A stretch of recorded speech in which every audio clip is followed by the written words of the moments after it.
Good morning, good afternoon, or good evening, depending on where you are in the world, and welcome to today's Enterprise Connect webinar, Zeroing In on Security for Collaboration, sponsored by HotShot and broadcast by Informa.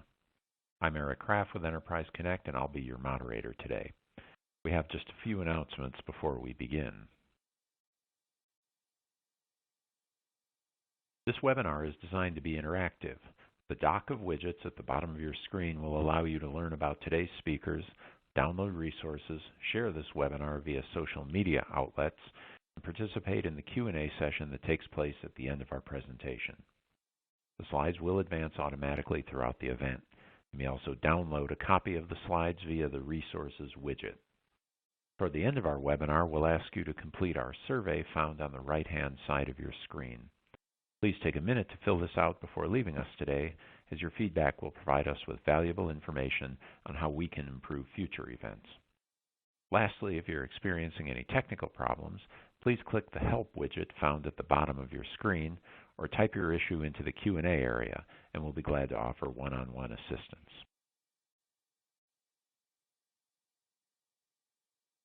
Now on to the presentation, Zeroing In on Security for Collaboration.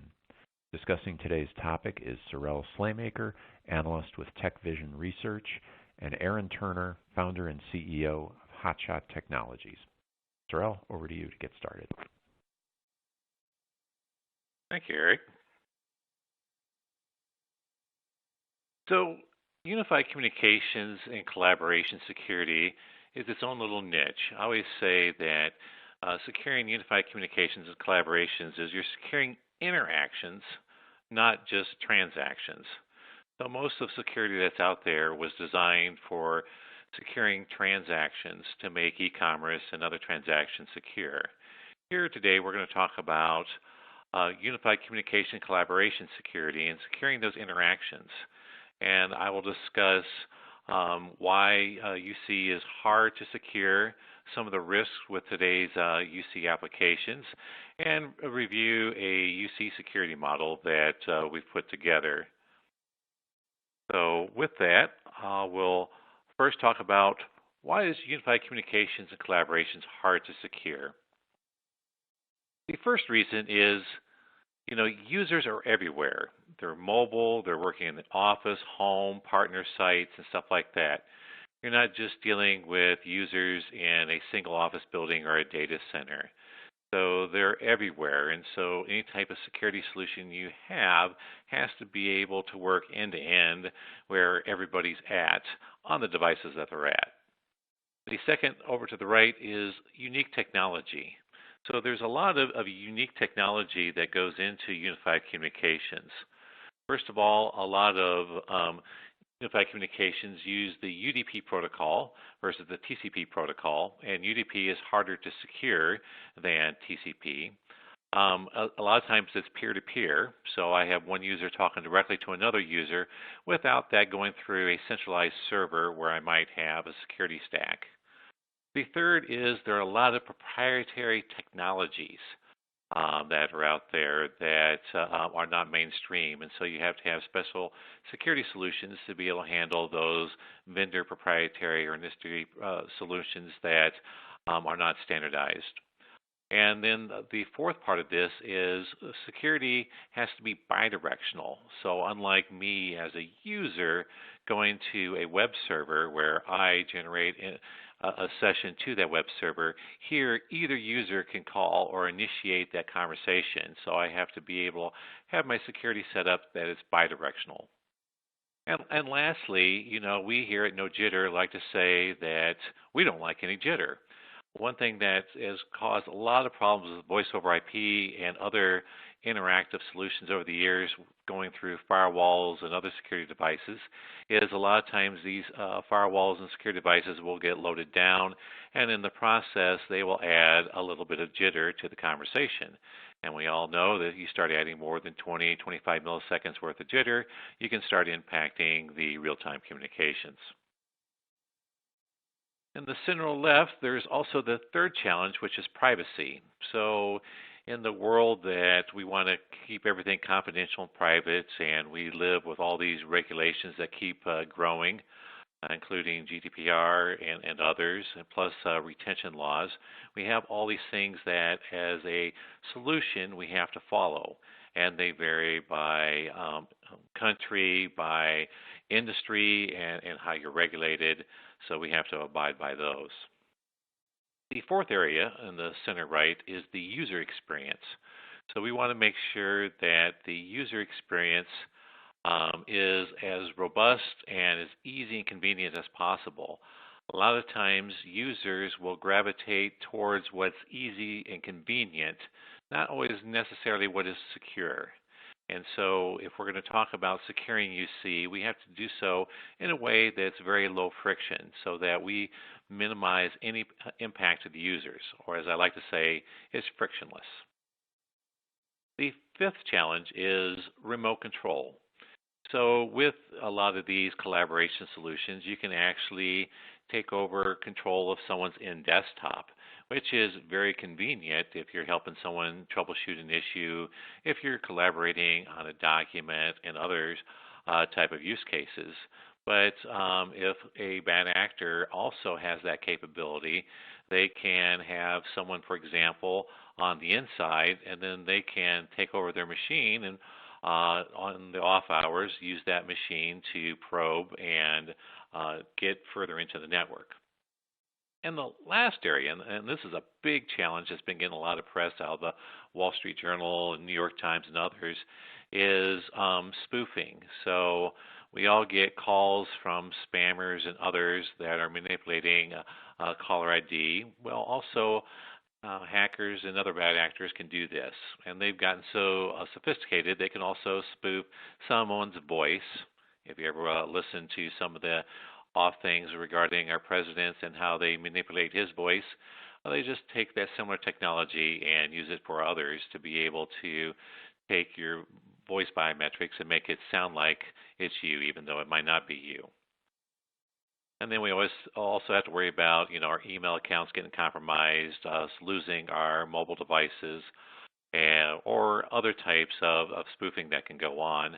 One that's common out there is SIM swapping, which I recently published in No Jitter on, regarding someone takes over your phone number and receives all your phone calls and text messages. So these are examples of some of the unique challenges that organizations have when trying to secure unified communications and collaboration. Moving on to my next slide here, there are different tiers and risks associated with unified communications. So I always say there are three tiers, and we'll get into this a little bit more, but that initial tier is consumer-grade security, so that our iMessaging and the WhatsApp app and solutions that we use as consumers, we want some security on there, but it doesn't have to be overly robust. Then you have your corporate enterprise communications applications that need additional levels of security. And then a lot of what we're spend some time today talking about is having that third tier of what we call ultra secure or military grade security for communications and collaborations. There are a lot of use cases where there are times where we have information or communication that we want to make sure is very private. One of the challenges that we have in consumer grade communications is a lot of the government agencies around the world have hooks into iMessaging or WhatsApp to be able to track that communications. A lot of the carriers, whether they formally have agreements with the government or informally, can pass SMS messages and call detail records back and forth to government and other actors. SMS itself is not a secure channel. So even though it's become quite popular to send a second factor of authentication through a text, the U.S. government's recommending that organizations do not do that for highly sensitive information, because that SMS information can be easily compromised, or by using SIM swapping, someone can gain access to your phone number for a period of time until you call your phone company and get your phone number back to your phone. And there's also operational risks. So in this day and age of shadow IT can go out there and bring in collaboration solutions that may or may not meet the security standards required by the enterprise. And so in those collaboration solutions, a lot of information is flowing back and forth, and some information may be going to those in a channel, for example, on a team messaging app that may not need to see or shouldn't see that information. A lot of these collaboration solutions work very well, but on the other hand, they are not designed for least privilege access. So what we've done is we've come up with a security framework here, and I presented this at Enterprise Connect last year, and we're continuing to build out and expand on this. But what this framework is first of all on the left-hand side saying, hey, we've got a pyramid. We recognize that a good amount of our communication and collaboration that we do only needs consumer-grade security. And then we have this mid-tier, this enterprise-grade security that we get with a lot of our solutions out there from Cisco, Microsoft, 8x8, and other types of vendors who provide solutions for our enterprises. And then there's this emerging tier of ultra-secure military-grade security for communications collaborations for when we really need to make sure that what we're talking about or the information that we are sharing is highly protected over and above what we get with our generic tools that we have at the enterprise grade.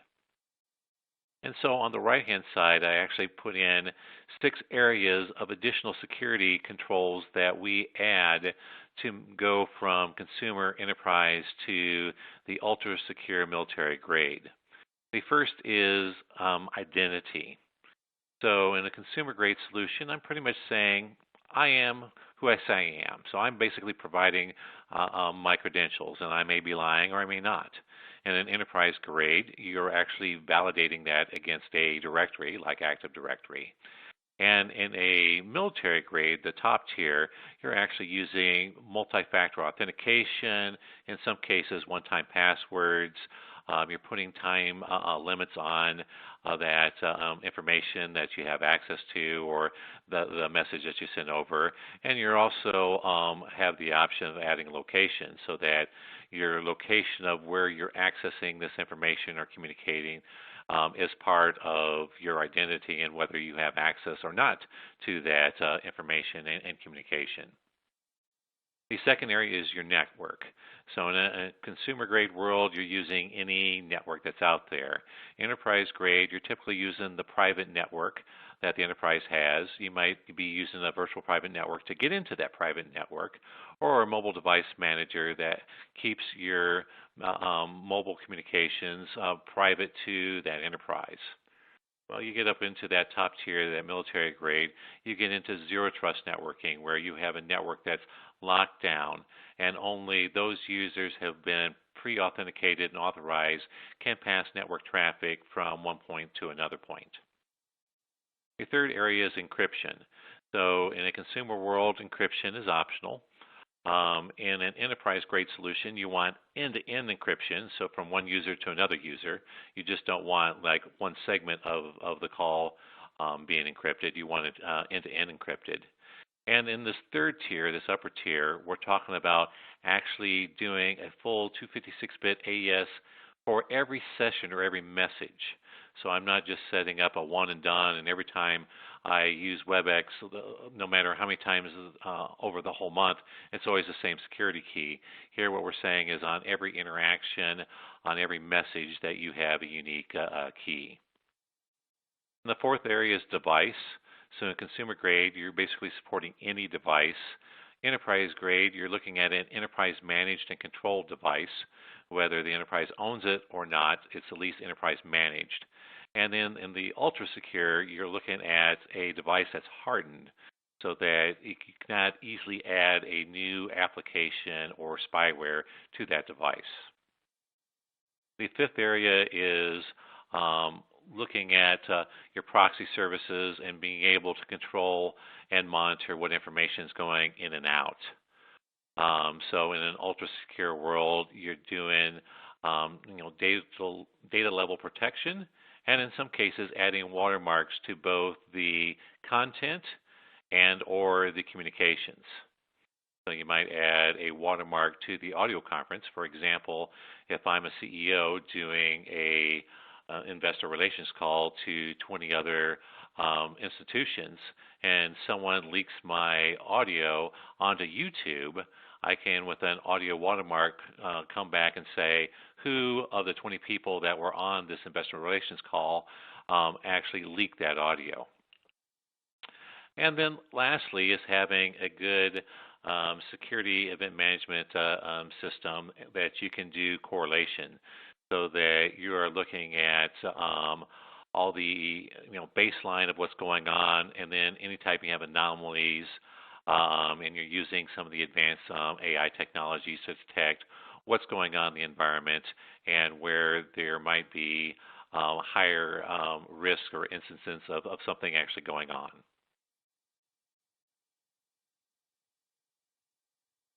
So let's talk about some use cases.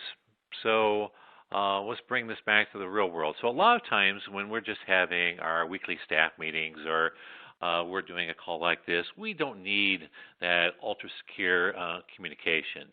But there are a lot of cases. In fact, one of the studies that I did, it was probably about 5% of work streams where you need a ultra-secure solution over and above what the standard enterprise offering provides.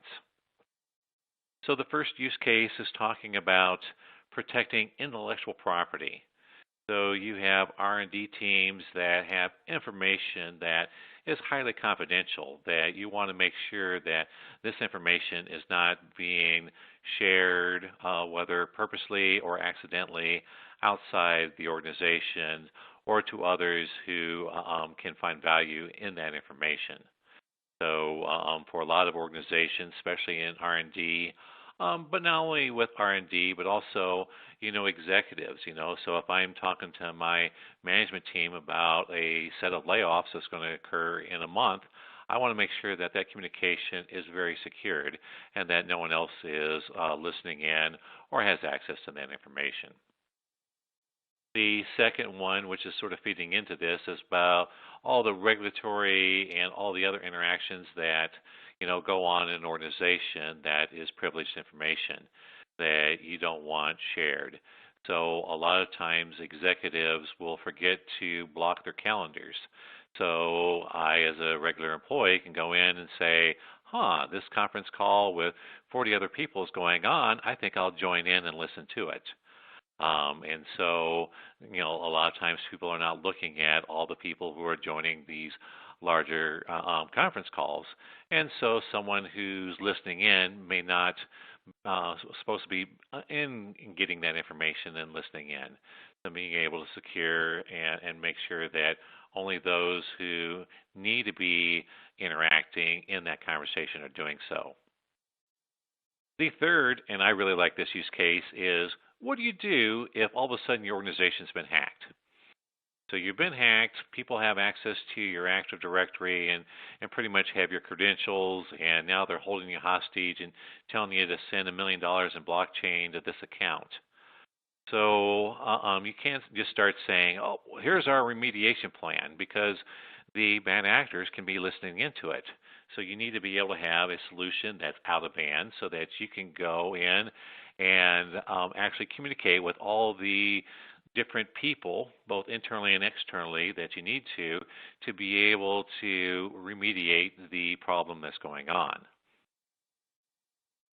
The fourth is actually going out to your customers. So not only all your internal communication that you have going on between your employees and sometimes your employees and contractors, but also between the enterprise and all of its customers.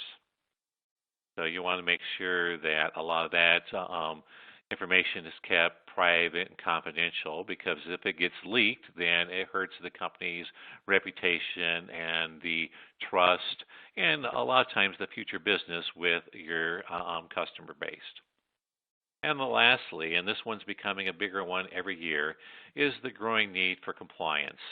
That, being able to ensure privacy, being able to make sure that, hey, people are only getting messages when they should be getting messages, and so that when I'm off hours, I'm not getting messages, because in some countries, if I'm getting messages off hours, that means I should be getting paid. And just following all the rules that are out there. And these are not only in Europe, they're also coming to the U.S., including the California Privacy Act. And so we want to make sure that we stay ahead of these. And so part of security is not only making sure that we keep the bad actors out, but also that we ensure the privacy and confidentiality of all the information that we want to have that is private and part of us and our identity is not shared inappropriately, both by accident or on purpose. One, fact that I published in my research that a lot of people find interesting is that an electronic medical record on the black market goes for $1,000 per record, just because there's so much information in there, and that if someone gets that, they can really steal your identity and, build Medicare and do all types of fraud. Whereas a credit card number on the black market goes for 25 cents. So a lot of bad actors in states and other organizations that are out to make money by pilfering information are financially motivated to try to get this information. Even in some cases, listen in on internal management calls so they can understand what the stock is going to do. If you're a, Fortune 500 company and I know that your sales are doing really well or not doing so well ahead of the time that you make these announcements of your quarterly sales, that in itself is very useful information for those who want to manipulate the market and make a lot of money betting or shorting your stock. So with that, I'm going to turn it back over to Eric to talk about, hey, what type of security use cases make sense for your organization. All right.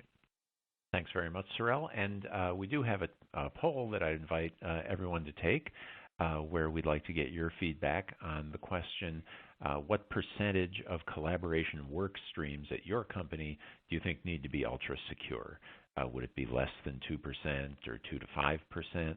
5 to 20%, 20 to 50%, or greater than 50%. And while we give you just a minute to answer that, Sorell, one of the things that I kind of remarked on as you were doing your slides, and Aaron, maybe you'd want to comment on this too. Still, a lot of, for as much as we're talking about communications and it's in the context of communication systems, a lot of the attacks and risks that you're describing come back to kind of social engineering and not a matter of exclusively. Obviously, there are the rules-based, but it's just understanding how the imagination of people who steal data, steal information. Yeah, part of our objective here in going to ultra secure is also protecting the user from themselves. So sometimes we can click on something that we're not supposed to, or sometimes we're targeted. And so what we want to be able to do is add, a frictionless way of being able to add additional security controls and capabilities without overly burdening the users. And to add to that, this is Aaron Turner, and you'll hear from me a little bit more later, but sometimes when you get to ubiquity on or a mass market for a communication system, it becomes an attack vector in and of itself. Over the last several years, we've seen several times where the attackers have actually used a vulnerability in the unified communication system itself to go after the users. And so there's sort of the other thing you have to think about is, are you using a tool that is secure in and of itself? Great point. And that whole thing about the out-of-band communications fallback in case you're attacked is really interesting. So here's the results we got. As we can see, we've got a a healthy demand for some pretty secure communication. So that's interesting to see. I think it's good to see that folks who have those needs are looking for solutions. And with that, to continue our presentation, I'll turn it over to Aaron. Thank you very much, Eric. So before I get into the slides here, let me just give you a little bit about my background. I've been doing technology development and technology research since the early 1990s. As a young college student, I helped participate in some of the RFCs that established SMTP and POP3 and IMAP as email delivery mechanisms. And in the first versions of those protocols, we didn't really think about security. We had to come back and rewrite the RFCs to try to wrap security around how we sent email to each other. And in the late 1990s, I was invited to work on a team at Microsoft that had to tear apart and reverse engineer things like MSN Messenger and things like the Xbox Live messaging system. And so I've seen both sides of this as an independent researcher and then working with a technology company trying to get messaging and communications right. And it's interesting that over the last 25 years, we're still a long ways away from having good tools of being able to provide successful means by which we can protect information from the majority of attacks. And so what I did in 2017, I began working on a research project that resulted in the formation of Hotshot. And what we're going to walk through in this presentation is the culmination of a couple years worth of work. We came out of stealth mode late in 2018, late last year, and we've been on the market now for the last several months, bringing our high security unified communications platform to organizations who need to have best-in-class security. And what you're looking at here in this slide is essentially what we consider to be the core of the innovation when it comes to how we protect the messages and the data that flow through our system. So the first thing is that we have moved to a truly distributed certificate authority platform. Most of the encrypted messaging platforms and enterprise-grade communications platforms, they make you rely on a single root certificate. Things like WhatsApp, especially in the consumer-grade space, Facebook owns all of those keys. They can read all of the data whenever they want. When you move into things like Wicker and Signal, which are tools that are perceived to be secure, but really still have inherent problems around them because the key management is very poor, and it can allow attackers to take over those keys. And then you start thinking about some of the large-scale video conferencing and screen sharing solutions. They use SSL technology, which has even worse security problems in it because of the SSL vulnerabilities that are out there. And so what we wanted to do was to first have a key management and encryption system that would be resilient to most of those attacks. And what we've done is established basically a system where all participants can be master and subordinate certificate authorities. And what this does is it creates a very diversified and distributed encryption key system that it makes it difficult for an attacker to take over one set of keys and get access to all of the data.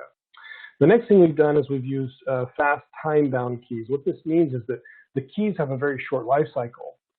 Sometimes when you use keys that don't get changed very often, it allows attackers to use brute force to guess what the key may be.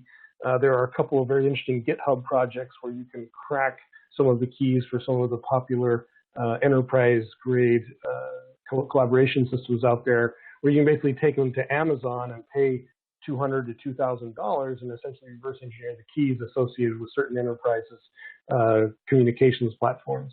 And so what we've done is move to a per message and a per session key set, which significantly increases that. We also have implemented a time length on it where an organization can say the keys are only valid between 8 a.m. and 5 p.m., where you essentially restrict the actual times when the individual can interact with the system.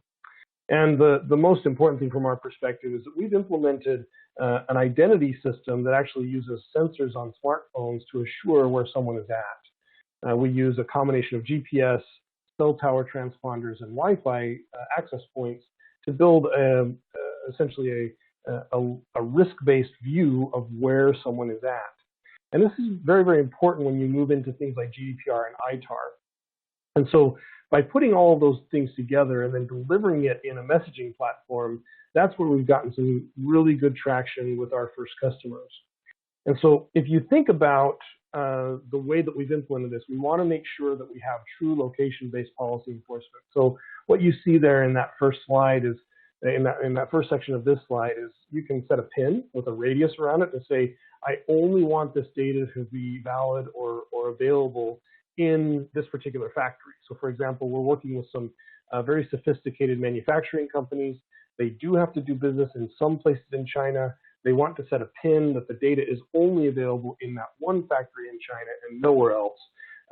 Or they limit it, we can limit it by country. So you may say the data is only available in the United States for ITAR compliance. For a few hospital systems, we've developed situations where people have to be in the hospital to view the data. So consider low-level medical employees like orderlies and folks who do need to have access to data to help people, but don't necessarily need that when they're not at work. And so that significantly reduces risk because you're using true location about where the data is at. The time-based policy enforcement that we've implemented helps with the right to disconnect laws in Europe and contract regulations. For example, we've seen several situations in the United States where our customers have been sued by employees because they've been contacted after hours. And they're basically looking for additional compensation because they've been contacted after hours. And this is especially the case with hourly employees. Because of the way that we manage keys, at any point when someone is no longer associated with the organization, the owner of the organization can revoke the keys associated with that individual and essentially claw back any of the data that is inside of the app. And so this is something that is generally associated with something like an MDM platform, but we've implemented it in a simple messaging system so that you don't have to invest in an MDM to achieve this type of data control. And we've done this in a user-friendly interface where it essentially looks like another app on their device. They don't have to think about complex code sharing mechanisms for encryption. I lived through the days when PGP used to be, supposedly the best thing out there.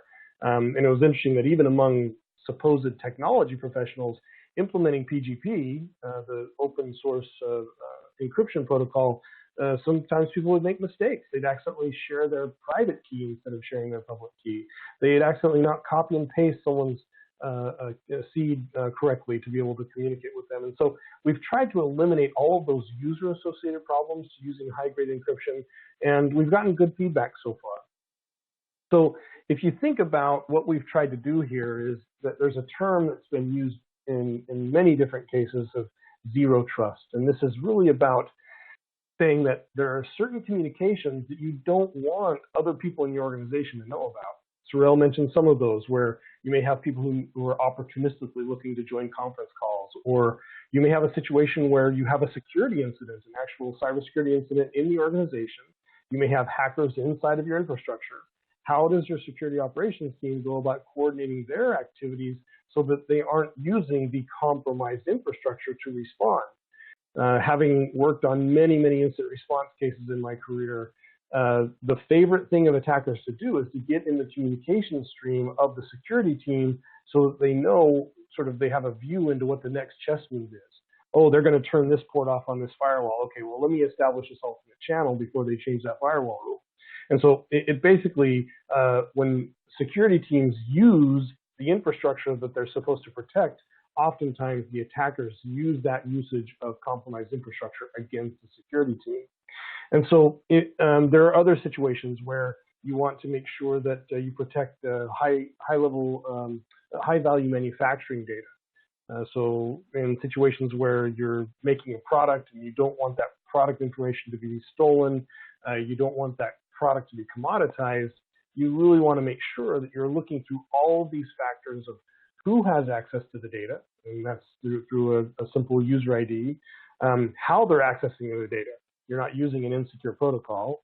If you have something that you can identify yourself with, so that can be a mobile device or a token or something that you have with you. And then what we're adding on there is the where, so actual location geofencing, the when, based upon access times and expirations. And then we're also developing the process of the why.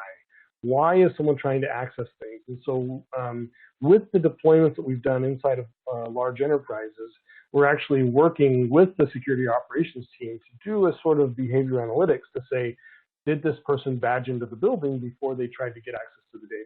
Or how often have they tried to get access to this data in the past? And so, or have they tried messaging this person?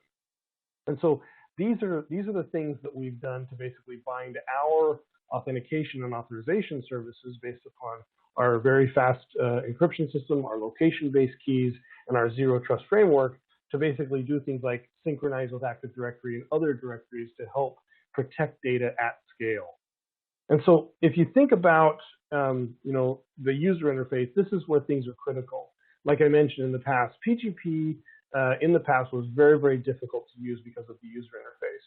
And so what we wanted to do was to make this something where it's really as simple as receiving an invitation, clicking accept, installing the application, and then moving forward, and not having to think about complex keying and key sharing and that sort of thing. All of that happens in the background. So it basically gives you the opportunity to have this modern messaging solution with zero trust security, the enterprise controls you need, the compliance solutions you need with no effort on the user's part. And where this has been really fun to see implemented is in situations where previously organizations were crossing security boundaries to collaborate with each other. So for example, one of our large customers, they do a lot of manufacturing work, and they have to interact with outside engineering firms to build their factories. And in the process of doing that interaction, they have to work with this outside engineering firm, and those people don't have accounts on our customer's Active Directory or Office 365 or whatever. So in the past, people have made fairly poor decisions about how they collaborate with each other. They'll email things in an unsecured email. They'll send things through personal email accounts to try to get work done. And they don't do it in bad faith necessarily. They're trying to get this work done. They're under a deadline to build something that's very important. But because they don't have an easy means to collaborate, they essentially look for quickest way to share, not necessarily most secure way to share things. As I mentioned in the past, what we've done is a true radio frequency-based location policy enforcement. And the advantage of this over other solutions is most other solutions, when it comes to location-based policy enforcement, use an IP address to determine someone's location. What we're doing is we're actually using the radio frequency sensors on smartphones as well as on laptops to basically identify where someone is at within a certain radius. And now, this basically moves the needle compared to an IP address that you could get a simple VPN service to try to bypass an IP address restriction. This does make it more difficult when you're dealing with a fully patched iOS or Android device. It becomes much more difficult to spoof a location. And so what happens here, what you see on the right, is the lockout screen is what appears when someone is outside of the approved location. And so they don't get notifications. They are not able to interact with the system. And so it basically takes care of this from a compliance perspective. We have one customer who deals in ITAR regulated data. They have people who go on vacation. They travel to the Caribbean. They go on vacation to marvelous places that are most of the time outside of the United States. Most of the time when ITAR violations have taken place, it has been because of an accidental transportation of data outside of the United States or an approved area. And so what we do is we eliminate the risk of an accidental transport of sensitive data outside of the approved location. So we've got our app in all of the app stores. It's available for Android devices, iOS, Mac OS, Windows. If you have the need for Linux, we can do something with Linux, but that's something that we'll need to work with you on to make sure that you have the proper build of Linux to do that with. But we've had a lot of interesting success there to basically go out and say, look, let's start by doing real high security messaging here, and let's start from there. And if you want to think about some of the best success studies or success cases that we've had, there's two that I wanted to mention for the sake of this call. The first one is we had a security operations team in the United States. They were part of a global organization. They needed to have a secure channel to recover control of their network. And so what happened was we stepped in and said, look, let's set up this out-of-band communication. It doesn't rely on your back-end email. It doesn't rely on any set of compromised credentials. It doesn't rely on your security team's phone numbers. Here is this way to set up this high security infrastructure that doesn't require any servers for you to deploy. And so basically you download the app, you send the invitations out to the team members, and you're up and running in less than 15 minutes. And what we were able to do with that security team was basically move them to the point where they had much greater confidence in communicating with each other. We set location restrictions that basically the people in the United States could speak with each other, and a location outside of the United States, that they basically were able to get that done. And so they were still able to restrict it down to make sure that only the people that they wanted to on their teams had access to these communications.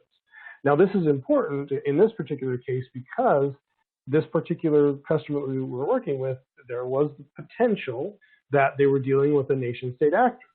Now, one of the things that you have to worry about when you're up against the best in the business is that they will play dirty tricks. They will go and use legal means, for example, in the United States, to try to start a lawsuit to serve a court order on a service provider to gain access to the back-end data to then get things out. Or they will turn to an intelligence organization who may have access to the keys, who will allow them to gather things.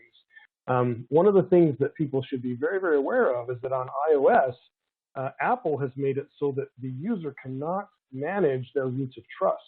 And as of right now, there are over 40 countries that have a certificate root of trust on iPhones, that if you're using something that is not using an independent key, encryption key, that means that these 40 different countries could be listening to all of those messages, including iMessage and pretty much all of the other consumer-grade messaging. And so you want to make sure that you think through what you're doing in those high-risk situations. Another interesting use case was in case of a large manufacturer. They needed to manufacture a few parts in China. They only wanted to allow a particular region of China to do this, and so we're in the process now of implementing location-based control so that people can only read the messages when they're actually at the facility in China. And if they leave that facility, they're not able to look at it. And so this allows them to take advantage of some aspects of manufacturing economies of scale, so you can go over and get that commodity part accomplished and built at the right price point, get it shipped back, and then integrated into a higher value product that may be assembled in the United States or in Europe, but you're able to do that high security collaboration. Now, when we did this for this customer, the warning that we did let them know is that our encryption system is not compliant with Chinese encryption laws. And so you may be in a situation where technically you're not in compliance with the Chinese encryption regulations, but you are doing your best to protect your intellectual property. And so that's what's interesting about now when it comes to secure communications, is we're sort of in this tension point where the rules may state that all the business you do in China has to use pre-compromised keys. But a publicly traded company is supposed to do whatever they can to protect their intellectual property. And so where do you end up on that scale? And that's a decision that we leave up to our customers. We always disclose that we're using encryption technology that may not be approved in certain jurisdictions, but that is the decision that is up to our customers. And so, you know, a lot of times when you think about the use of these types of things, really the most successful use cases we have are in high-end manufacturing, the financial services world, and in healthcare. And those are the areas where we really excel and go above and beyond what's available in the market today. So that's what I wanted to share about what we're working on right now. Eric, I think you've got another question you can ask the audience. Yes, we do, and I'll push that out right now. Asking you which use case is most relevant for your company. Is it security communications, CXO and board communications, R&D collaborations, proprietary data protection, HIPAA and PHI, GDPR and the emerging data regulations, or something else? And while we wait for that answer, I'll go to our first question that we have for our Q&A period before we officially get in.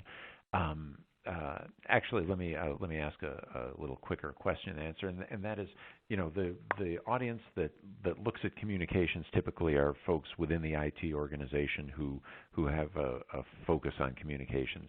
And I wonder if you could both maybe quickly talk about what you've observed within enterprises, especially the ones that have been successful, in terms of the relationship that exists between that communications organization and the CSO and their organization, and whether what more they should be doing. I'll take a first stab at that. Yeah, go ahead, Sorell. Yeah, so I think, as I mentioned and Aaron mentioned, that part of success is making a solution that's very frictionless or very easy and convenient for users to use. That one of the biggest pushbacks between business users who use the collaboration tools and the CISO and IT security teams that put in the tools is that when you add the additional controls, that getting like partners or guests or other people that you want to communicate with and share this information with is very difficult to do. And so that becomes a barrier. Aaron, over to you. Aaron? Yeah, kind of on the same tenet there. Oftentimes, the Chief Information Security Officer is perceived as Dr. No when it comes to ease, right? They often have to get in the middle of saying, oh no, don't use the solution because it's not secure enough. And so what's been really enjoyable about this project that I've worked on compared to other security projects that I've helped to build in the past is that we've been able to help that Chief Information Security Officer come to the business and say, here's a fast and easy way for users to do things that exceeds all of our regulatory requirements and exceeds every aspect of penetration testing that we've tried against this thing. And that's what's been fun to do in this project, is that it sort of bends the perception of security. Because if the CISO is always saying, no, we can't do that easy way, we've got to do it this harder way, it builds up this perception of them being Dr. No. And that's not the way that security wins over time. I think from a security perspective, we've got to deliver those solutions which are perceived as easy to use, but still accomplishing the security and compliance goals that we need. Okay. Well, here's the results of our survey, security communications. I think this being a communications-heavy audience makes sense that they're high up here. Protecting proprietary data then comes in next. So would either of you want to comment on this, or you want to jump into Q&A? I think the responses in this survey back up exactly what we've seen as we work with our customers. We often start with the security team or with the team that's working on the crown jewels or international arms regulated data. And so I think this just shows that this is really what we're seeing in the market today. All right. Yep, well, I would echo that. Go ahead, sir. Okay, sorry. Then let's go ahead to our Q&A, and our first question is about kind of how you look at the data that you're actually dealing with. So this question asks, the lion's share of the data that an organization is sharing through Slack is pretty mundane and not particularly sensitive, and Slack seems to be increasing their security. So we saw some results from our survey about how this audience felt about ultra secure, but when you think about the amount of data that your company is generating and how much of that probably is seemingly trivial, what do you say when you're talking to folks, Aaron, who say, I just think most of this stuff is, we wouldn't even care if somebody found it? Yeah, we go back to looking at how important is the information and then trying to educate the users about the importance of the information. Slack is a tool that was originally invented to talk about video games.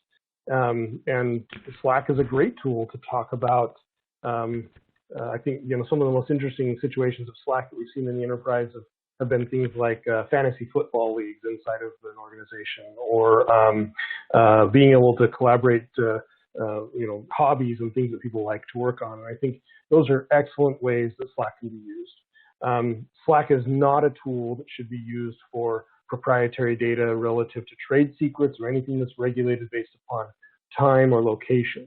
If you take a look through the Slack license in terms of and conditions, they reserve the right to do what they want with the data. Even on the enterprise grade of Slack, there's a whole bunch of leeway that they get in how they can use the data because they own the back end. They can look at a lot of stuff, telemetry, metadata, and that sort of thing, and what's flowing through their system. And so I think you just have to be very, very careful, and not to just pick on Slack. This holds true of nearly any enterprise system. You take a look at Teams at Microsoft. One of the biggest problems we had when we did a security assessment with one of our customers a couple of years ago was basically trying to figure out exactly how many people had access to all of the data that was being shared through the Office 365 backend. You have X number of global administrators and Y number of group administrators and Z number of group admins. And all of those people have access to that backend data that's flowing through there. That may not be the same group of people that you want to have access to the data. And oftentimes it's in direct conflict to it. So I think you really need to take a look at what's the workflow that you need to secure. You then go about training people to say, hey, for this particular project, this is what you need to use. And if you want to talk about going out to drinks or fantasy football or whatever you want to with your colleagues and friends, hey, use whatever you want. But for this project, this is the tool we're going to use, and this is how we're going to get that done. Sorell?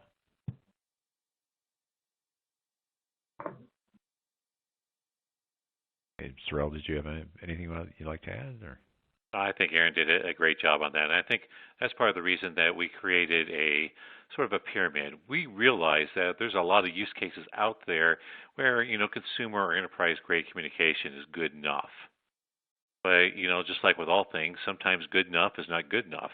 And so there are well-documented and well-known use cases where we're going to need that additional layer of security controls to be able to provide that ultra level of security.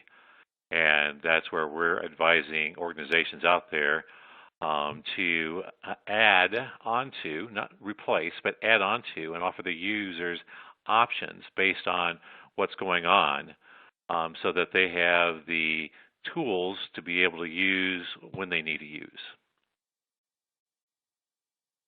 Great. Before we move on to our next question, I do want to remind everybody, if you could, to just fill out the survey that, and if you close it out, you can reopen the widget. Click the icon at the bottom of your screen. That will help us keep making the webinars better, and we appreciate your helping us out with that. And remember to use the Q&A tab if you do have questions.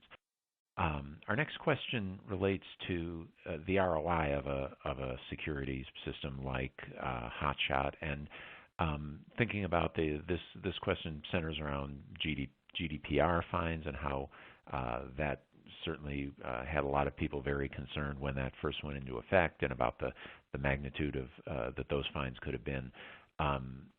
And we've at least to date not seen, other than a couple of examples, some really big fines being widespread. So has that changed or made you have to kind of focus your customers, Aaron, on sort of other sources of ROI or other ways to really prove the case for something like Hotshot? So when it comes to GDPR, the easiest way for us to prove our value is to point them to the contracts that they're signing with their customers. So while there have not been massive fines, if you take a look at most of the relationship documents that exist between customers and clients, you'll see sections of that where it says that we will make every effort to comply with all related regulations. And so the first thing we tell them is, look, if you're signing representations and warranties to state that you're in compliance with these things, you need to be using the tools to say that you're showing a good effort to do it. So I think the first place that we show value is saying that when you're signing contracts with your customers or suppliers or whatever, that you're using the tools that you need to best protect the data to show that you're actually working in good faith to comply with those regulations. Now, heaven forbid that the regulator actually comes and says, hey, are you in compliance with GDPR? The use of our tool goes a long ways. One of the reasons why we have relocated part of our company to Luxembourg is because the government of Luxembourg, which is at the heart of the European Union, they recognize the value of our technology and have included us in their innovation and incubation and acceleration programs, is because they recognize that we are a tool that helps to comply with those things. Now, let's talk about something that has a lot more teeth, right? So GDPR is one thing, ITAR is another. ITAR and HIPAA especially, those are the ones that are much more brutal in the way that they get enforced and the fines that are levied. And so I think for us, it's a lot easier for us to show our ROI in those that are much more stringent. But we've shown our value with both and have had interesting use cases with customers in both situations. Sorell, anything to add? No, well said. I sort of wonder, just on that count, Aaron, in terms of all the various, in the security context, the many sort of attack vectors and the other security challenges, just in terms of getting them to focus on the communications channel itself and the communications infrastructure or methods as an attack vector. Has there, it's when in communications world, when people think of security, they tend to think of like toll fraud and some fairly old school stuff. Is on the security side, is there an understanding that yeah, this really is an important area that you could be exposed on, and that you need to have some specific tools to deal with? We have had to do a fair amount of education with some business leaders. Some of the most powerful fitness for purpose communications lessons that we've been able to teach come from the situation of the folks like John Podesta, who worked for Hillary Clinton.